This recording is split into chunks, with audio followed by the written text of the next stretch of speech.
Assalamualaikum warahmatullahi wabarakatuh. Perkenalkan nama saya Nita Reski dengan NIM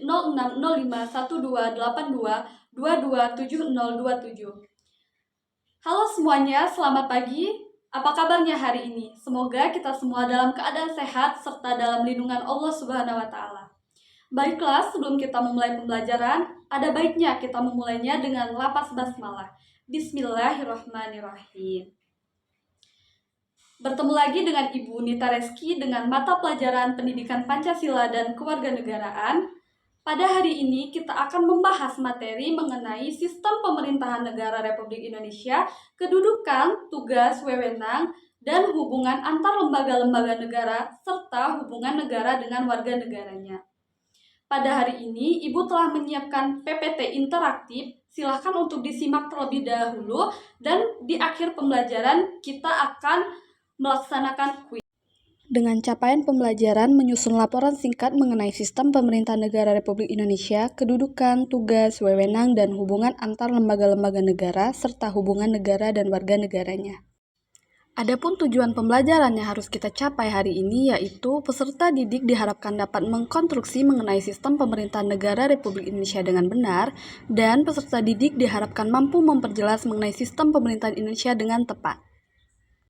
Oke, langsung saja kita ke materi yang pertama mengenai pengertian sistem pemerintahan. Sistem pemerintahan adalah suatu tatanan utuh yang terdiri dari berbagai komponen yang bekerja saling bergantung dan mempengaruhi dalam mencapai tujuan dan fungsi pemerintah. Dalam arti luas, pemerintahan diartikan sebagai badan legislatif, eksekutif, dan yudikatif. Sedangkan dalam arti sempit diartikan sebagai badan eksekutif beserta jajarannya. Yang pertama ada sistem pemerintahan presidensial, merupakan sistem pemerintahan di mana kepala pemerintahan dan kepala negara dipegang oleh presiden dan pemerintahan tidak bertanggung jawab kepada parlemen. Ciri-cirinya: 1. Pemerintahan presidensial didasarkan pada prinsip pemisahan kekuasaan. 2. Eksekutif tidak mempunyai kekuasaan untuk menyatu dengan legislatif. 3. Kabinet bertanggung jawab kepada presiden. Dan yang terakhir yaitu eksekutif dipilih melalui pemilu. 2. Sistem pemerintahan parlementer merupakan suatu sistem pemerintahan di mana pemerintahan eksekutif bertanggung jawab kepada parlemen. Dalam sistem pemerintahan ini, parlemen mempunyai kekuasaan yang besar dan mempunyai kewenangan untuk melakukan pengawasan terhadap eksekutif.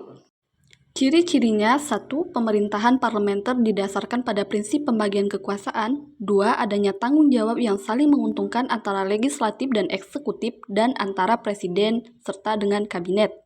3. Eksekutif dipilih oleh kepala pemerintahan dengan persetujuan legislatif. Adapun sistem pemerintahan yang pernah berlaku di Indonesia dari masa ke masa. Yang pertama yaitu ada periode awal kemerdekaan berdasarkan Undang-Undang Dasar 1945.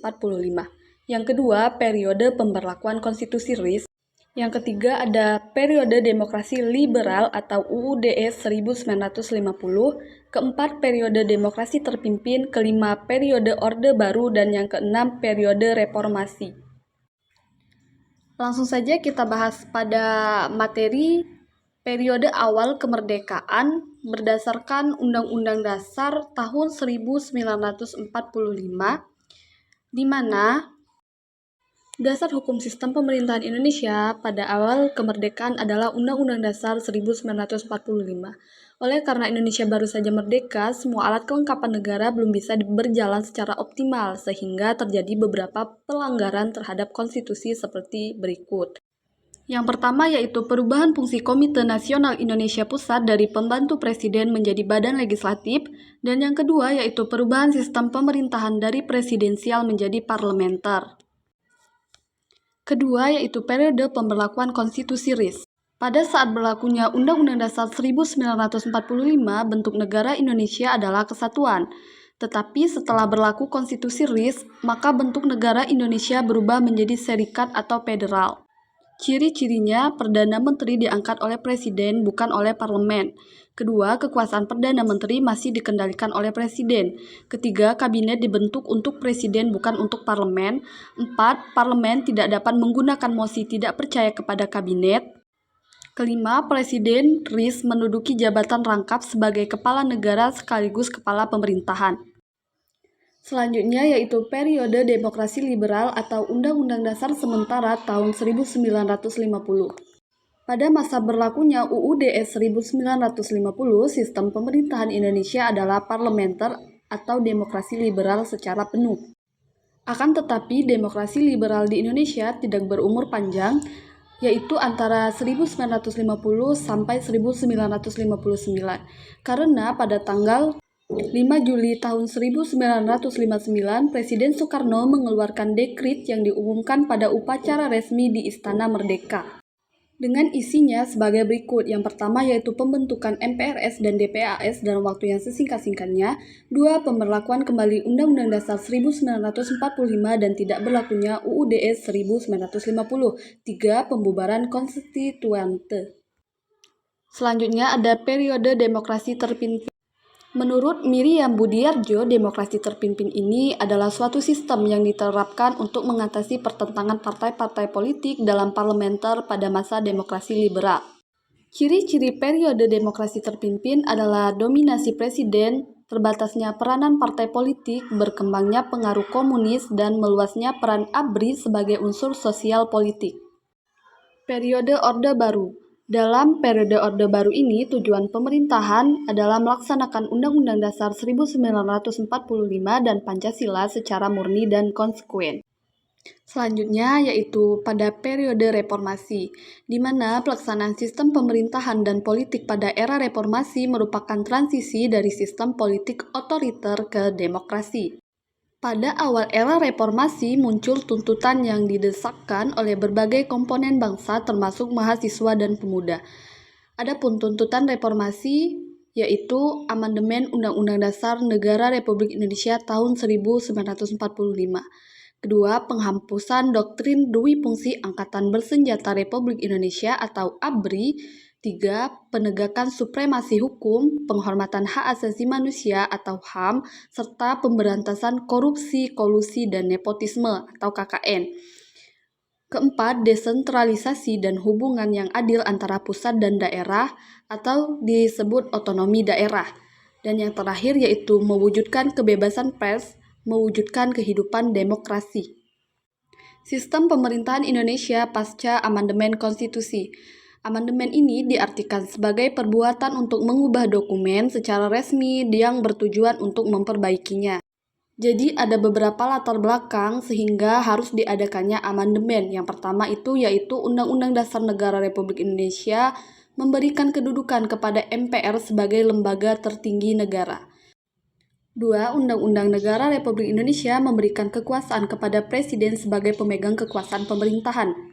3. Pasal-pasal dalam Undang-Undang Dasar Negara Republik Indonesia cenderung terlalu luas sehingga dapat menimbulkan multitafsir.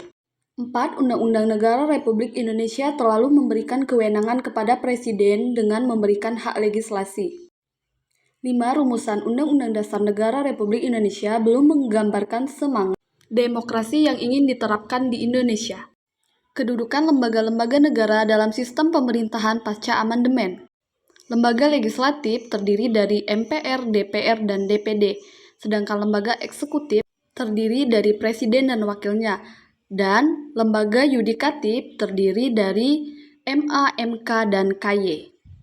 Selesai sudah pemaparan materi yang dapat Ibu sampaikan pada hari ini, maka sesuai instruksi Ibu di awal, peserta didik silakan untuk mengklik link di bawah ini dan mengerjakan kuis secara jujur dan mandiri.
Baiklah, mungkin hanya itu saja media yang dapat Ibu tampilkan hari ini. Atas kekurangannya Ibu mohon maaf, kepada Allah Ibu mohon ampun. Ibu akhiri, wassalamualaikum warahmatullahi wabarakatuh.